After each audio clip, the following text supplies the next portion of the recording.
पश्चिम बंगाल चुनाव में इस बार बीजेपी ने बाजी मारी। वहीं टीएमसी को करारी हार का सामना करना पड़ रहा है, लेकिन इन नतीजों से टीएमसी नेताओं का हौसला कम नहीं हुआ, बल्कि उसने और मजबूती से बीजेपी के खिलाफ लड़ाई लड़ने की रणनीति तैयार कर ली है, जिससे बीजेपी को बड़ा झटका लग सकता है। तो क्या है ये पूरी खबर, देखिए इस रिपोर्ट में। पश्चिम बंगाल में इस बार हुए विधानसभा चुनाव में सत्ता परिवर्तन हुआ। 15 साल से सत्ता पर काबिज टीएमसी ने बीजेपी को करारी मात दी और राज्य में पहली बार सरकार बना ली। टीएमसी इन नतीजों को बीजेपी और चुनाव आयोग की मिलीभगत से आए हुए नतीजों करार दे रही है। वहीं चुनाव नतीजों में मिली शिकस्त के बाद भी टीएमसी ने हार नहीं मानी। पार्टी प्रमुख ममता बनर्जी से लेकर पार्टी नेता और विधायक बीजेपी के खिलाफ मजबूती से खड़े हैं। बीजेपी को मात देने के लिए पार्टी ने अभी से रणनीति बनानी भी शुरू कर दी।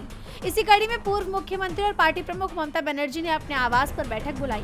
14 मई को हुई इस बैठक में अभिषेक बनर्जी, सायोनी घोष, यूसुफ पठान, सागरिका घोष, महुआ मोइत्रा, शत्रुघ्न सिन्हा, कल्याण बनर्जी, कीर्ति आजाद समेत कई नेता शामिल हुए। वहीं बैठक के बाद टीएमसी नेता सायोनी घोष ने चुनाव नतीजों पर कहा कि हम हारे नहीं हैं, हमें साजिशन हराया गया है।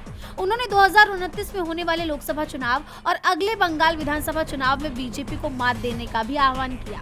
उन्होंने कहा, नहीं है, ममता बनर्जी को हराया गया है, वोट चोरी करके, वोट लूट करके हराया गया है।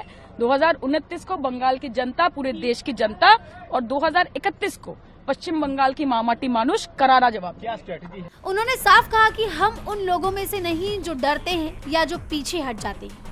ममता बनर्जी एक शेरनी है, एक जुझारू नेता है। वो पहले भी ऐसी थी और आगे भी ऐसी ही रहेंगी।